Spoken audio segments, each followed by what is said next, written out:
Aduh, juara dunia kok bisa blunder amatir ya. Teman-teman, saya akan bahas Nodirbek Abdusattorov lawan Gukes Domaraju. Ya, kalian gak salah dengar.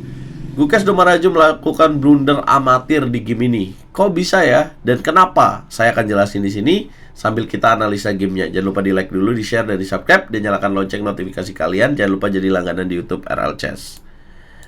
Teman-teman, ini dari babak ke-6 ya, turnamen Tata Steel 2026. Turnamen dengan format catur klasik, prestisius, yang berlangsung di Belanda. Abdusattorov mulai dengan langkah E4, dijawab dengan E5, kemudian kuda F3, kuda ke petak C6, putih bishop ke petak B5, Ruy Lopez opening, hitam A6. Putih bishop A4, hitam kuda ke petak F6, putih lanjutkan dengan mengamankan raja, hitam bishop E7. Nah, kemudian Abdusattorov makan kuda di petak C6. Biasanya kan paling banyak putih populernya benteng E1 ya. Ini kok makan kuda di petak C6? Apa tujuannya? Ya, ini merupakan Ruy Lopez variasi delay exchange ya. Jadi ditunda dulu nih pertukaran pada petak C6-nya. Kemudian pion D makan C6. Putih nggak mau ngambil pion di petak E5 ya, tapi mainkan D3. Kenapa? Karena kalau ngambil pion E5 percuma juga. Kena juga pion di petak E4-nya. Kalau benteng E1 cuma menghindar dengan jawaban queen ke petak D4, ini lebih bahaya lagi. Nah, jadi nggak ada untungnya. Jadi setelah pertukaran kuda, dia lebih pilih jalan D3. Kemudian hitam kuda ke petak D7 jaga pion, putih kuda C3, hitam lanjutkan dengan rokade, putih bishop E3, hitam benteng E ke petak 8.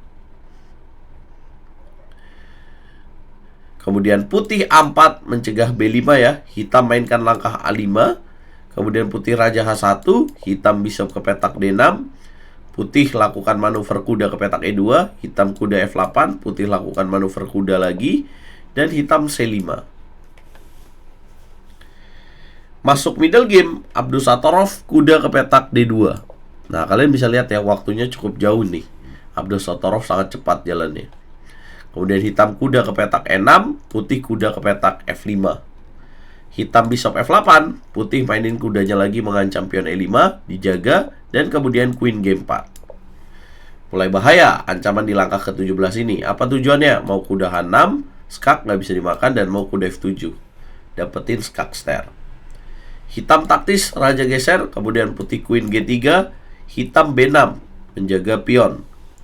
Kemudian putih lanjutkan serangan dengan H4, hitam G6, putih kuda ke petak H6, ancam cek, queen ke petak D7. Putih kembali melakukan manuver kuda ke petak G4, mengancam pion F6, bishop ke petak G7 dimainkan, dan putih F3. Gantian hitam menekan kuda di petak C4 dengan bishop A6, putih mengawal dengan B3, hitam benteng A ke petak D8. Akhirnya putih mendobrak lewat sayap raja dengan H5. Ternyata Gukes menerima langkah H5 ini dengan makan. Dan ternyata nggak benar juga langkah H5 dari Abdusattorov ya. Jadi betul apa yang dilakukan oleh Gukes, menerima sacrifice pawn ini. Kemudian putih kuda ke petak H6. Tapi apa sih tujuan putih untuk bongkar seperti ini? Ini lazim dilakukan oleh pemain top dunia. Untuk apa? Membongkar sayap raja dan supaya bisa dapetin setup double pawn dari hitamnya. Ujungnya sih nanti pion lemah ini akan diincar lagi oleh putih biasanya. Kuda H6, pertukaran bishop dan kuda dilakukan, dimakan lagi dengan pion B, kemudian ditukar lagi bishop dengan kuda, dimakan lagi, dan kemudian benteng G8. Putih mundur queen ke petak H2, hitam benteng G6. Diambil lagi pion di petak H5, dan kemudian hitam melakukan kuda F4. Ditukar dong, dimakan lagi. Dan kemudian putih mainkan langkah menarik G4. Ini menarik banget nih. Kenapa? Karena supaya pionnya nggak lemah, jadi dibuang aja sekalian. Kalau dia nggak jalanin pion ini, benteng hitam akan membuat teknik baterai. Atau queen ke petak G7 ada ancaman benteng H6. Nah, dengan langkah G4 ini, ya hitam en passant, kemudian raja ke petak G2. Jadi kayak lebih aman aja teman-teman. Tapi hitam kemudian melanjutkan serangan dengan queen ke petak D4, putih benteng A ke petak E1, hitam raja G7, dan putih menemukan langkah dobrakan dengan E5, hitam benteng H6, kemudian putih menteri ke petak G4 skak, hitam benteng G6, dan putih queen F5 langkah ke-36. Dan nggak tahu apa yang dilakukan oleh Abdusattorov di setelah langkah Menteri F5 ya. Kok tiba-tiba Gukes jalanin langkah benteng G5. Blunder amatir.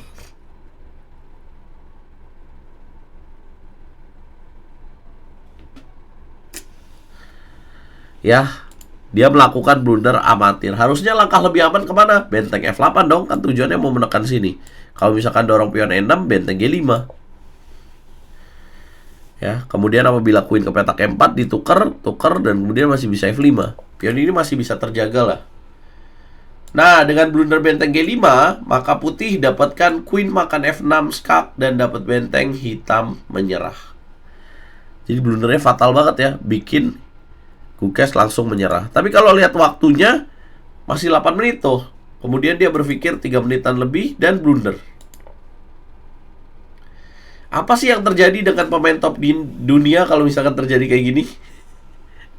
Apa yang ada di pikiran Gukes? Nah, gue kasih tahu nih. Ini namanya bisa ada beberapa faktor ya yang mempengaruhi Gukes bisa blunder kayak gini. Yang pertama bisa jadi karena faktor teknis dan psikologis ya, yaitu yang pertama lapse konsentrasi atau blind spot. Gukes mengalami penurunan konsentrasi yang mendadak nih, yang oleh para analisis disebut sebagai blind spot atau short circuit. Ya, ia memainkan langkah benteng G5 tadi yang langsung menggantung bentengnya secara gratis. Yang kedua, ya, kalau tadi lapse konsentrasi, yaitu karena tekanan waktu atau time travel. Menurut Abdusattorov nih, dalam wawancara pasca pertandingan, Gukes mulai kehabisan waktu di akhir permainan, merasa gugup dan akhirnya melakukan kesalahan yang sangat tidak terduga untuk level juara dunia. Tapi waktunya masih 5 menit, harusnya masih bisa santai ya. Poin ketiga, ambisi untuk menang. Gukes terlalu bersemangat untuk terus menekan dalam posisi yang sebenarnya seimbang, equal. Upayanya untuk mencari kemenangan di posisi seri justru membuatnya kehilangan kendali atas resiko. Dan yang terakhir, bisa jadi, kenapa bisa blunder kayak gini? Karena kelelahan mental. Turnamen ini merupakan turnamen klasikal yang ya baru-baru dilakukan ya oleh Gukes Domaraju semenjak jadi juara dunia. Dan kesalahan satu langkah one blunder seperti ini sangat jarang terjadi dalam karir profesionalnya. Menurut kalian, faktor apa yang membuat Gukes bisa blunder kayak gini, guys? Ya, jangan lupa juga, walaupun juara dunia, dia tetap manusiawi. Dia tetap manusia ya. Dan ternyata pressure sebagai juara dunia memang berat ya, seperti yang dialami oleh Digliren. Tapi kalau Magnus kok aman-aman aja ya? Coba kasih komentar, guys. Jangan lupa like, share, komen, dan subscribe. Habis kekalahan ini, Gukes kalah lagi. Dan sekarang yang memimpin klasemen adalah Abdusattorov setelah selesainya babak ke-7. Dan inilah klasemennya. Abdusattorov 5,5, diikuti oleh Sindarov 4,5, dan Hans Niemann 4 poin, Vedosev 4 poin. Wah. Sementara Gukes berada di 3 poin. Kacau.